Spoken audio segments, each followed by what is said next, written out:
So today we are reading from Srimad Bhagavatam, 5th canto, chapter 18, texts number 5 and 6. 18, 18, 5 and 6. Yep. So there's no purport to 5, purport for text 6.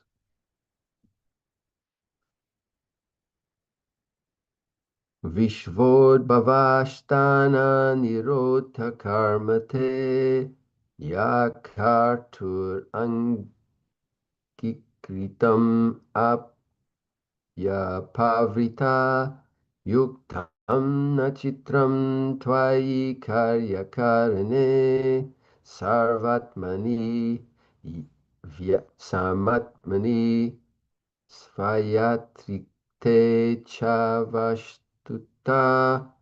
Translation: O Lord, although you are completely detached from the creation, maintenance, and annihilation of this material world, and are not directly affected by these activities, they are all attributed to you.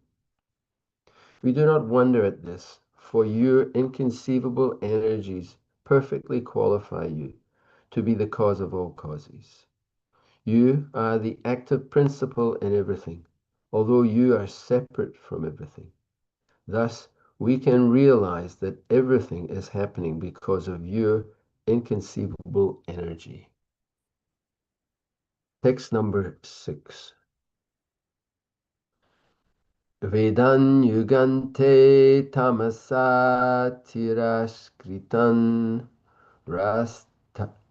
rasatalad rituranga vigraha pratyadate vaikavaye biyachate tasmai namaste vitate hitayati. Translation and purport by His Divine Grace. A.C. Bhaktivedanta Swami Srila Prabhupada Ki Jai. Translation: at the end of the millennium, ignorance personified assumed the form of a demon, stole all the Vedas, and took them down to the planet Rasatala. The Supreme Lord, however, in his form of Hayagriva, retrieved the Vedas and returned them to Lord Brahma when he begged for them. I offer my respectful obeisances unto the Supreme Lord, whose determination never fails. Purport: although Vedic knowledge is imperishable within this material world, it is sometimes manifest and sometimes not. When the people of this material world become too absorbed in ignorance, the Vedic knowledge disappears. Lord Hayagriva, or Lord Matsya, however, always protects the Vedic knowledge, and in due course of time, it is again distributed through the medium of Lord Brahma. Brahma is the trustworthy representative of the Supreme Lord. Therefore, when he again asked for the treasure of Vedic knowledge, the Lord fulfilled his desire. Om Agana Timirandasya Gananjana Salakaya Chakshuran Militam Jaina Tasmai Sri Gurave Namaha. I was born in the darkest of ignorance, and my spiritual master is forcing me to open my eyes with the torchlight of transcendental knowledge. I offer my humble obeisances unto his lotus feet.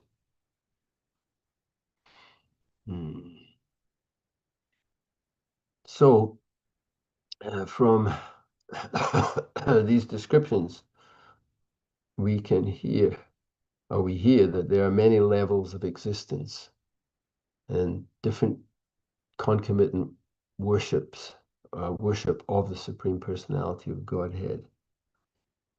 It is described in the Srimad Bhagavatam that the incarnations of the Personality of Godhead are like the waves on the ocean. They are unlimited. And again, these things are quite difficult for us to grasp. We think that maybe there's a God, or maybe there's not a God. But then we hear that, yes, there certainly is a God, and that Supreme Personality of Godhead has unlimited energies. Parasha Shaktir Vividhaiva Shruyate. By his energy, everything can happen, just like in text number 5. Uh, Thus, we can realize that everything is happening because of your inconceivable energy. So we think we understand. I think last time I spoke, we talked about the frog in the well trying to understand anything outside the parameters of his well. It's very difficult. So we think, oh, we're not frogs. We are human beings. We are so smart. We are so intelligent.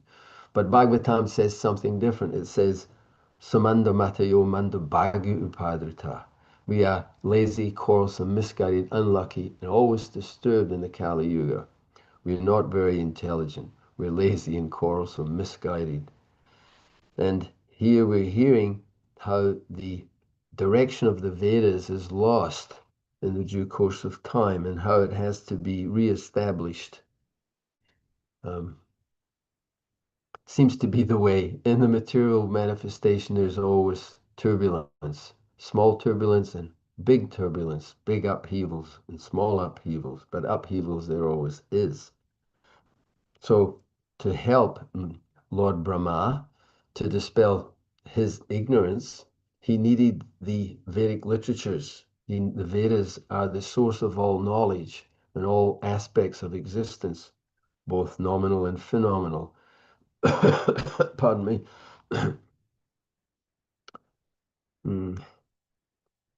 In the seed verses of the Bhagavatam, it's stated that the Supreme Lord is always existing. In the beginning, the Lord existed before the creation. Now he is existing, and in the future, he will continue to exist.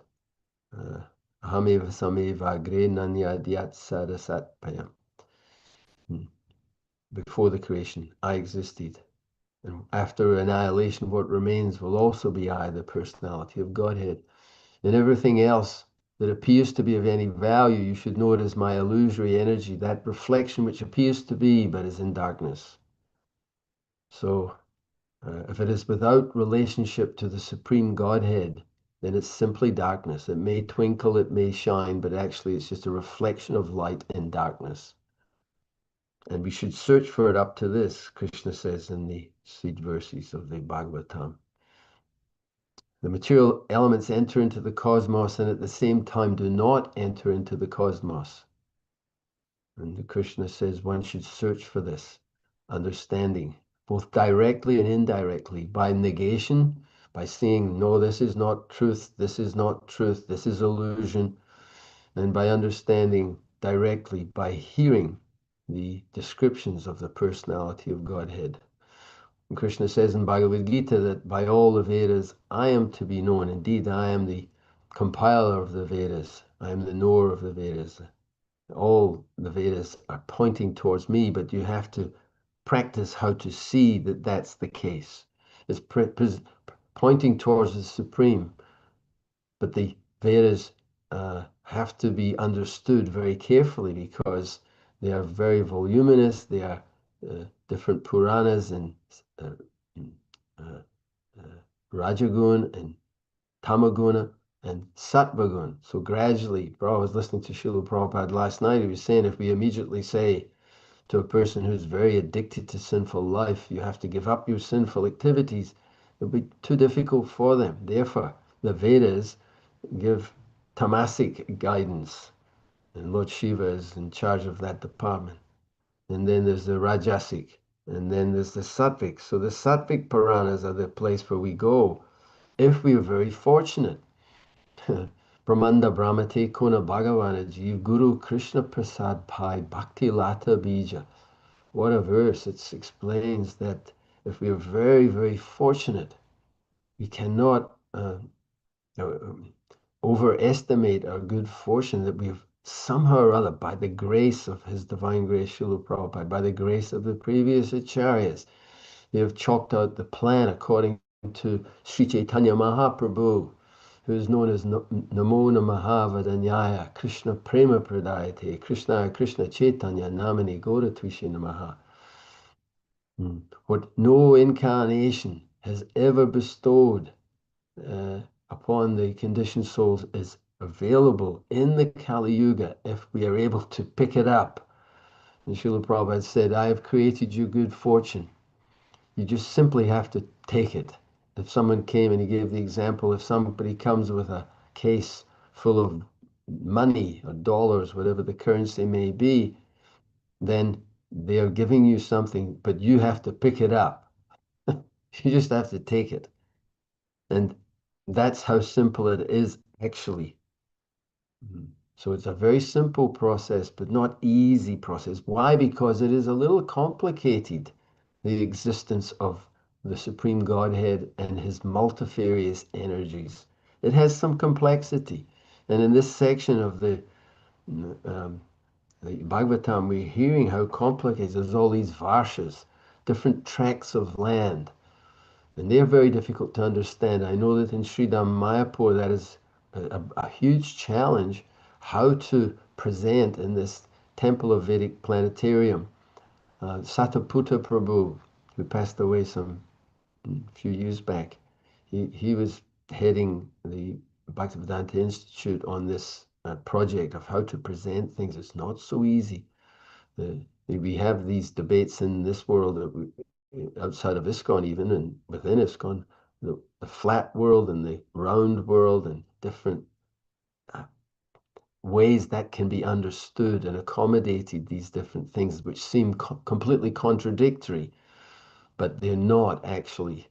It just requires very high levels of intelligence and guidance to be able to penetrate and understand everything about everything. That is the Vedas.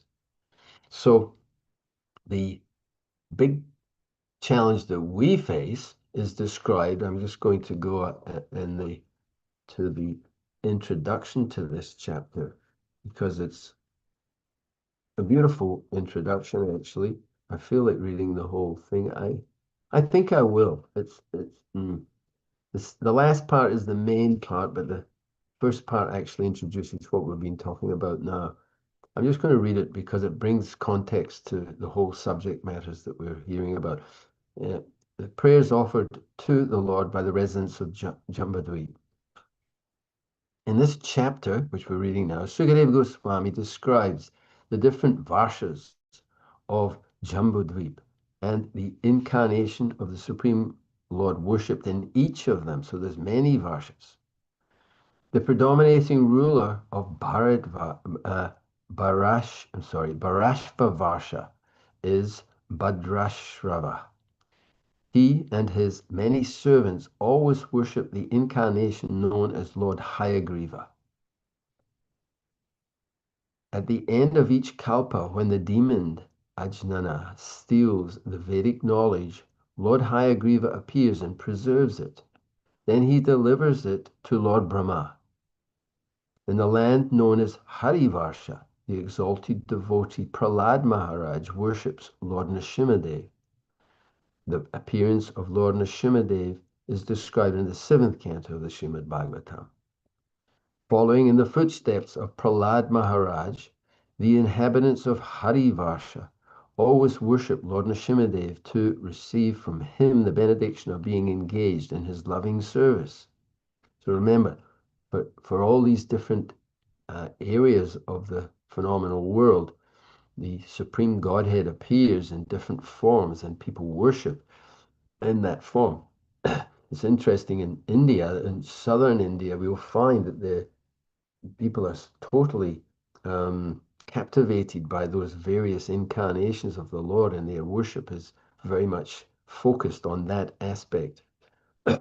Pardon me, Lord Nrsimha Temple. I'm hoping to go and see one, and I think we're going to Vishakhapatnam, and near there's a wonderful ancient Nrsimhadev temple. So Be nice to go there. Um, anyway, so many thoughts are coming to the brain. We'll focus again on on this introduction. So Lord Nrsimhadev and his loving service. So they want to be engaged in that. And you see it in Mayapur too, where there's a Nrsingadev deity. Everyone becomes captivated by the powerful Lord Nrsingadev and really they love to worship Lord Nrsingadev. In the tract of land known as Ketumala Varsha, the Supreme Personality of Godhead, Lord Rishikesh, appears in the form of Cupid, the goddess of fortune, and the demigods living there engage in his service day and night. Manifesting himself in 16 parts, Lord Rishikesh is the source of all encouragement, strength, and influence. The conditioned living entity has the defect of being always fearful, but simply by the mercy of the Supreme Personality of Godhead, he can rid himself of this defect of material life. Anato Pashamam Shakshad Bhakti Yoga Hoksajay. In the second canto of Srimad Bhagavatam, it speaks about these defects or these anarthas, unnecessary things, the suffering that we experience, the fear, the lamentation, the grief, all this pain is completely superfluous to the living entity. And this can all be cleared up by this linking process of bhakti yoga through the process of worshipping the Supreme Godhead. Continuing, therefore the Lord alone can be addressed as Master. In the tract of land known as Ramyakavarsha, Manu and all the inhabitants worship Matsyadev to this very day. Matsyadev, whose form is pure goodness, is the ruler and maintainer of the whole universe, and as such he is the director of all the demigods headed by King Indra. In Hiranmayavarsha, Lord Vishnu has assumed the form of a tortoise, Kormamutri, and is worshipped there by Aryama, along with all the other residents. Similarly, in the tract of land known as Uttarakuru Varsha, Lord Srihari has assumed the form of a boar, and in that form he accepts service from all the inhabitants living there.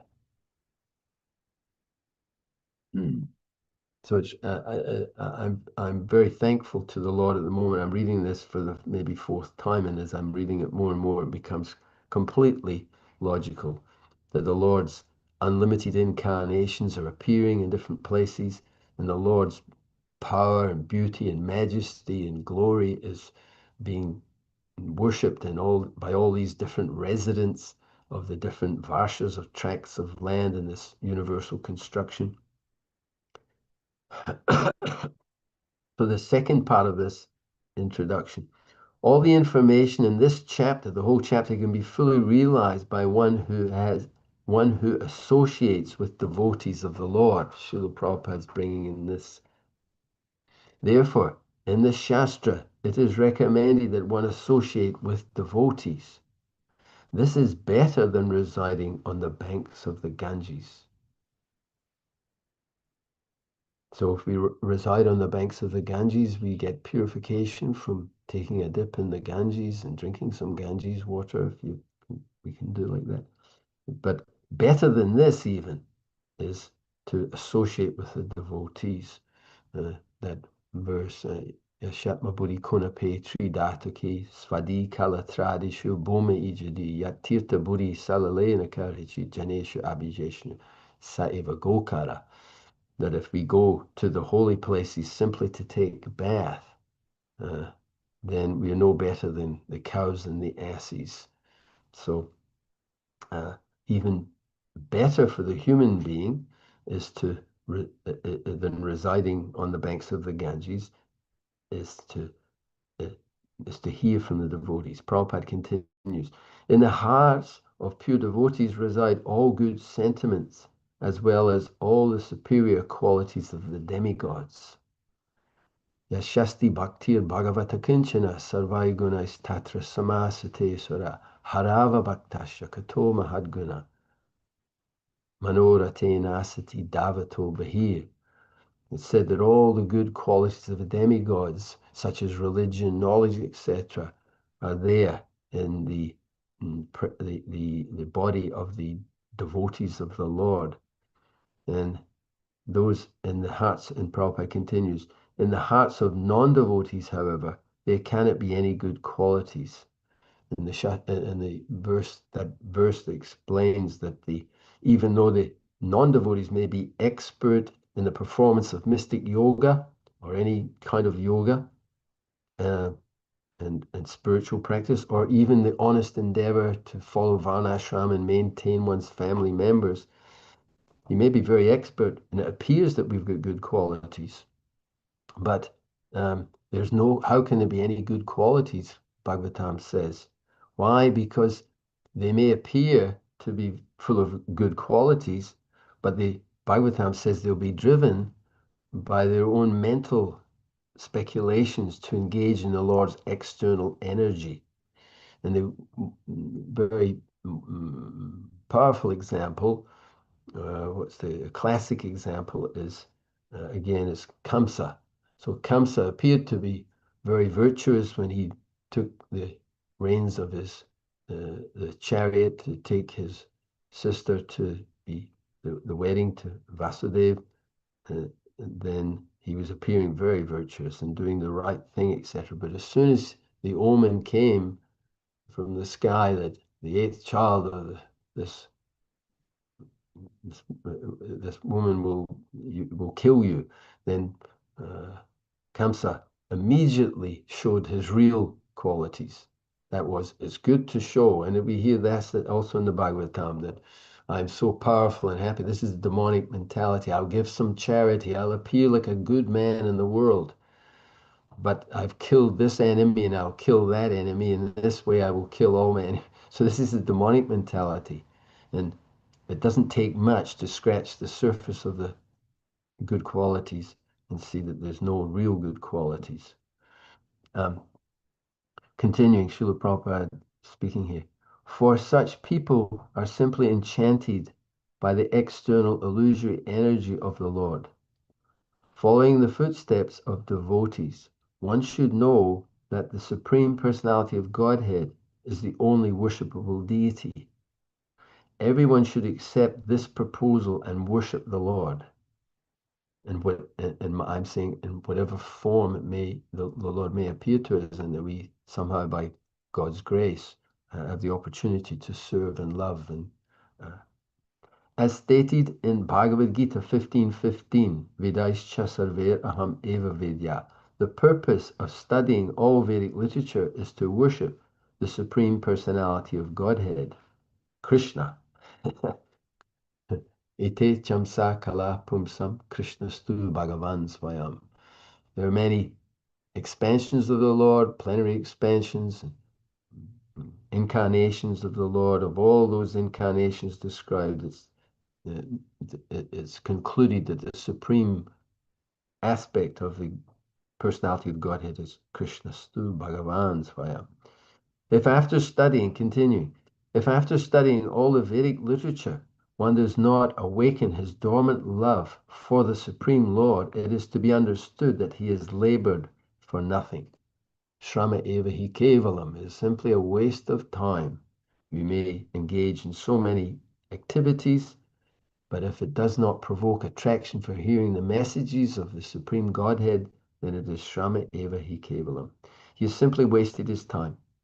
Lacking attachment for the Supreme Personality of Godhead, he remains, the conditioned soul remains attached to family life in this material world.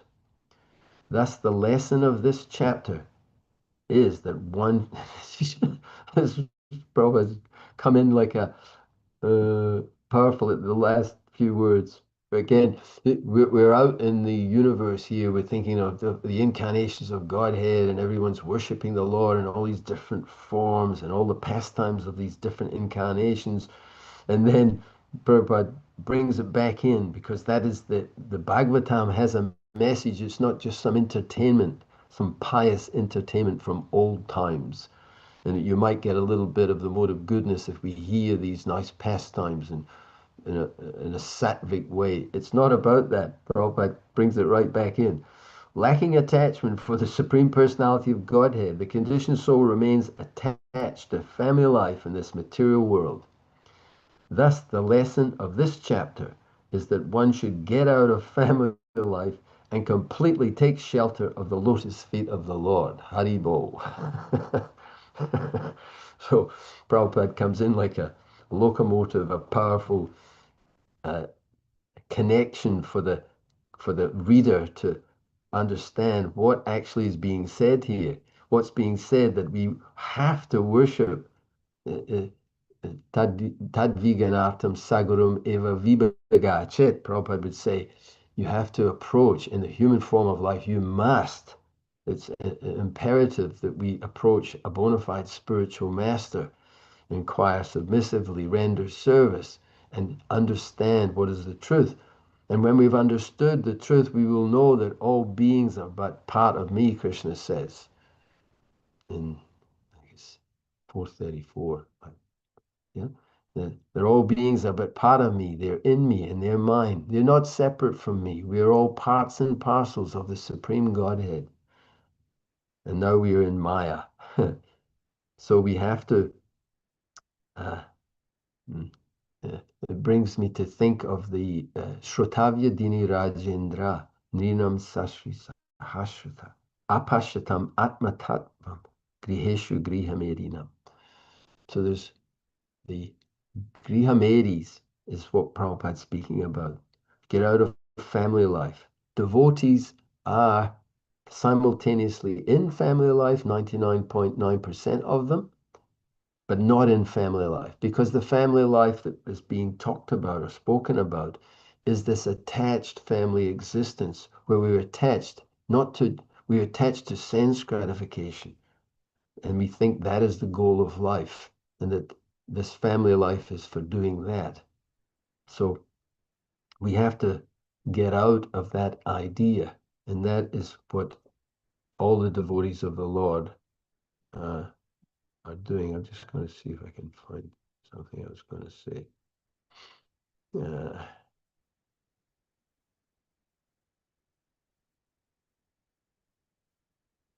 hmm. Ahara Nidra Maitunibaya. So this is the activities. Uh, there are many subject matters. That verse that I just quoted. Shrutavyadini Rajendra Nrinam Santi Sahasrasa. Apashatam Atma. Being blind to the knowledge of Atma Tattva, this verse says. Knowledge of the self, knowledge of one's relationship with the Supreme Godhead. Being blind to that, then we have many subject matters for hearing about in this world. So Maharaj Pariksit, he was wanting to hear from Sukadeva Goswami, from Sukadeva Goswami, and Sutta Goswami is reciting this in the to the sages at Namasaranya, that he wanted to know what should one hear about, and what should one do at the final stage of his life. And the final stage of life is at any moment. There's danger at every step. So what one should do is be focused. And those who are devoid of this understanding, they have many branches. Bahushaka, another verse says that those who are on this path are resolute in purpose and their aim is one.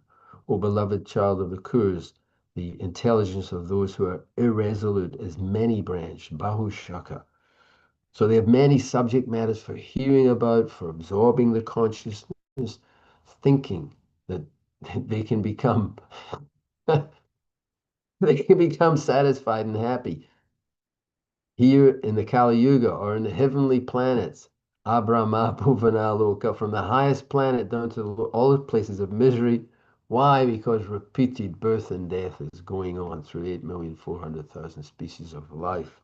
This is the reality. Bhagavatam is saying this highest truth is reality distinguished from illusion for the welfare of all living entities. And staying in this uh, world of Bahushaka, always splayed energy, thinking, I can go here, I can do this, I can do that. Mm. we find ourselves. So um, that's the idea. And I was thinking earlier, just like Prabhupada used to give the idea of, we talk, actually, it comes up. I'll try and see if you can see my hand here, but this idea of keeping a balance. So we talk about living a balanced life in Krishna consciousness, and we think that means that on one side there's a spiritual activities, on the other side there's material activities. So you have a balanced life in Krishna consciousness, a bit of Maya, but keep it balanced. So we've explained many times that that's not actually the case. Pardon me. The whole idea, again, back to the example Prabhupada gave us, when we join Krishna consciousness, spiritual activities are down here. And when we uh, take to Krishna consciousness, we start to put some things on the other side of the scale here, and it goes up. And gradually, the spiritual becomes the weight of our life, and the material becomes dissipated. But it's not supposed to stop there. It's supposed to keep going until it's completely spiritual and the material has gone, it's vanished. So that is the whole idea of the Grihastha life. And that, the good news, don't become disappointed. The good news is that is the commitment of all devotees. Lord Chaitanya Mahaprabhu said, I'm not a sannyasi, I'm not a brahmachari, grihastha, or vanaprastha. I am none of these designations, but I am simply the servant of the servant of the servant of the ever self-manifesting ocean of nectar, the highest bliss, the master of the gopis, Sri Krishna. So Lord Chaitanya's associates, we've mentioned a number of times. Advaita Acharya was a Grihastha. Ramananda Rai, Grihastha. Srivas Pandit, Grihastha. Sarvabhauma Bhattacharya, Grihastha. So many were Grihasthas and so many were renunciates. Didn't matter. So, but the commitment is the thing that really matters. That and that was encouraged by Lord Rishabhadev also to his 100 sons. He says, this human form of life, Nayam deho deha brajamri loke kastan kaman arhutam vidbujam ye tapodivyam putraka yena satvam sudyed yasmad brahma sokyam twanantam. My dear boys, of all living entities who have 10 material bodies, those who have been awarded this human form of not life, should not work hard day and night simply for sense gratification, which is available to the hogs and the dogs and all the other species of life. Rather, one should engage in tapodivyam putrakayena sattvam. One should engage in penance and austerities, tapo. To attain, why? Just for the heck of it? No. To attain the divine position of devotional service. And that devotional service will allow us to experience Brahma Sokyam. Brahma Sokyam is spiritual happiness, which is different than the material, fleeting, momentarily pleasures of sense gratification. It is a deeply satisfying thing that we're searching for. People want that. They want deep satisfaction, but you can't get deep satisfaction in material body, in material consciousness, and everything material doesn't have deep satisfaction. It has flickering sense of happiness, but not really. But not really. So um, this is able to be done in this Krishna conscious endeavor to be Krishna conscious. And the Chaitanya Charitamrita explains to us that um, how is he explaining that? That it is not an artificial imposition on the mind. It explains that this is Nitya Siddha Krishna Prem Sadhu Kabunoi Shravanadi Sudachiti Koraye Udai.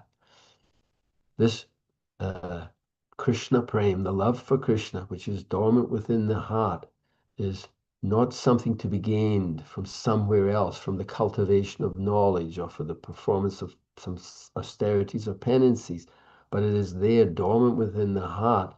And as soon as one hears from the devotees of the Lord either directly by the speaking or by the hearing and listening and reading these shastras, then it awakens within the heart, and all the dust accumulated in the heart is cleared off, and one is able to come to his real consciousness, which is Krishna consciousness. So Krishna says, always think of me. You have to think of someone, so think of me. Don't think about this, that, and the next thing, because you know where that ends up. It just ends up chasing your tail, thinking of, I tried this, that, and the next thing, and then, oh, I'll try this thing, and that next thing. And we just go on like that. Uh, there's, so instead of that, we learn that better we always think of Krishna, because Krishna says he is the Supreme Personality of Godhead. And the many, many persons in the past became purified by knowledge in me, and thus they attained transcendental love for me, Krishna says in Bhagavatam. Many, many persons in the path became purified and became Krishna conscious.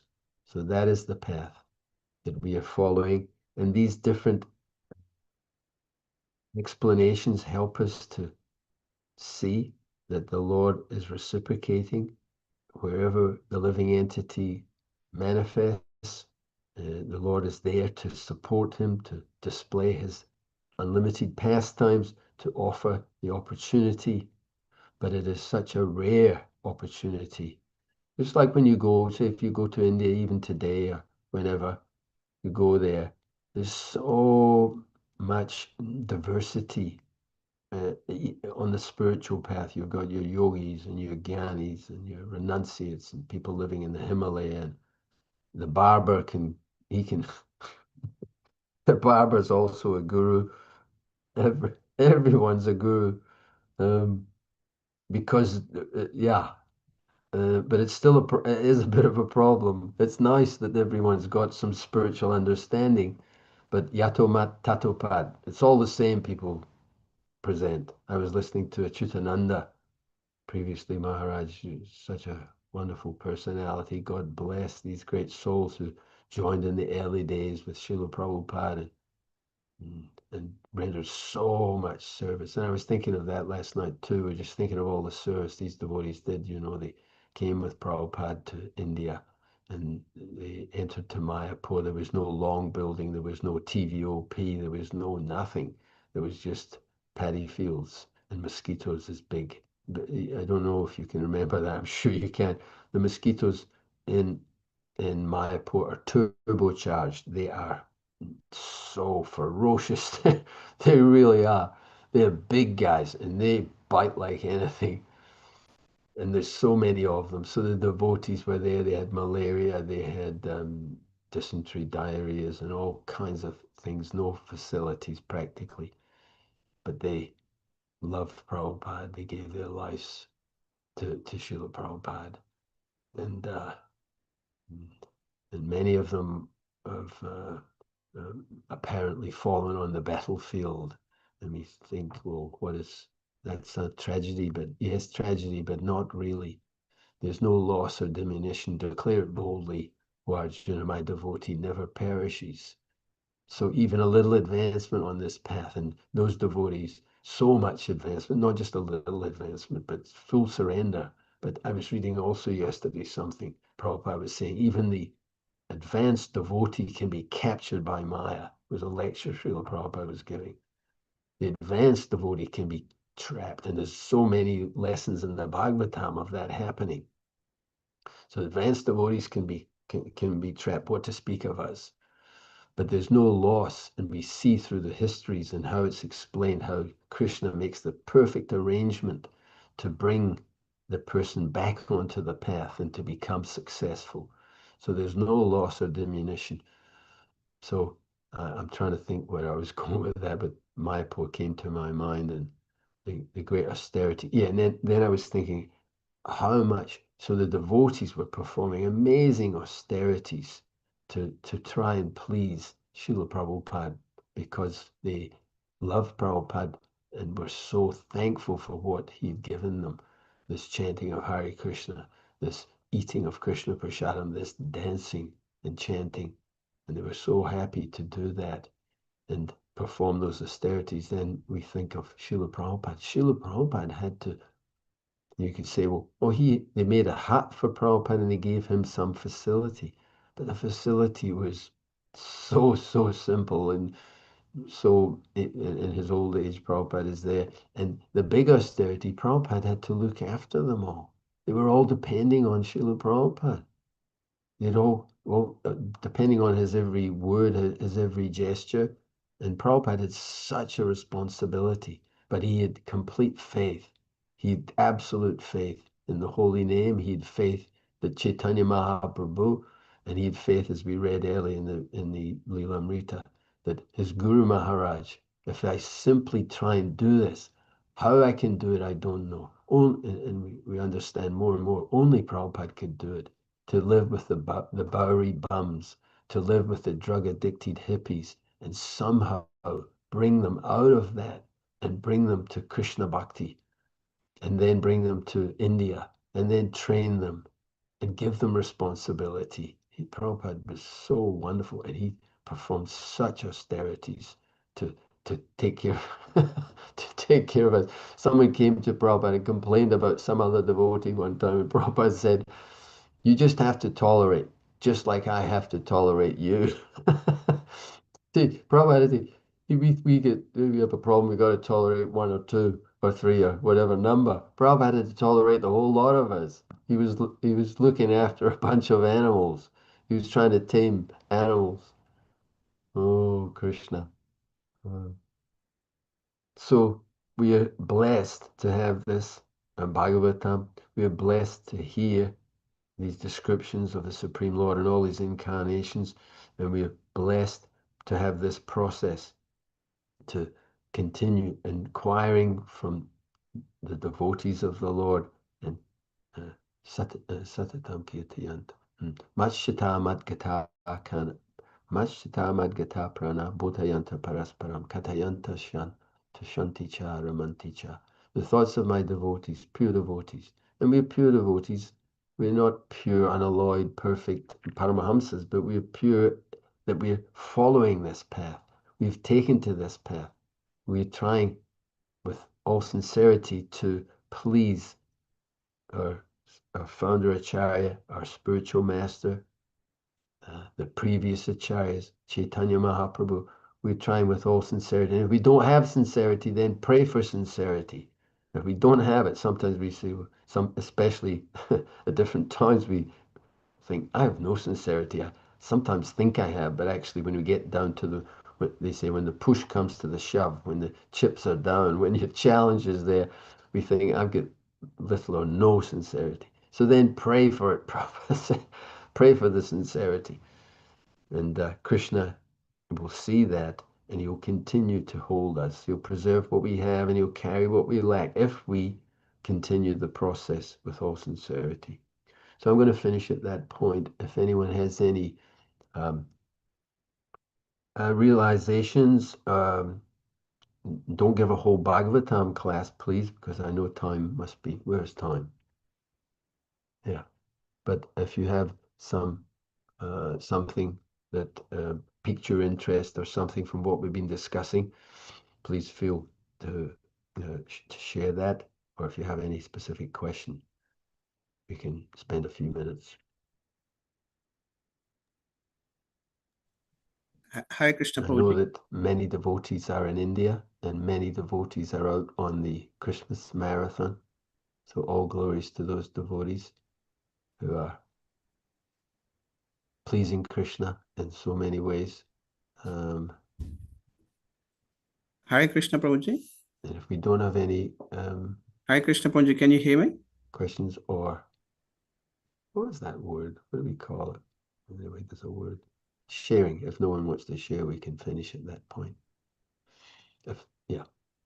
Okay, so I think we'll do that. We'll take an early completion. I hope it actually got recorded and I'm actually still online because I don't know, but hey, I hope so. Jai. All glories to Srila Prabhupada. All glories to the assembled devotees. Grantaraj Srimad Bhagavatam ki jai. Jai. Hare Krishna. Hare Krishna. Panchakalpatarubhyascha kripa sindhubhya eva Somebody's cha trying to come patitana on here. It's again Vaishnavibhyo namo confused. I namaha. don't know Ananta koti what's. Vaishnava ki jai. His great Jai Sila Prabhu ki jai, Sila Prabhupada ki jai. Jai. Lord Presenante. Hari Hari Bol. And, Hari Hari Bol. okay. Tulsi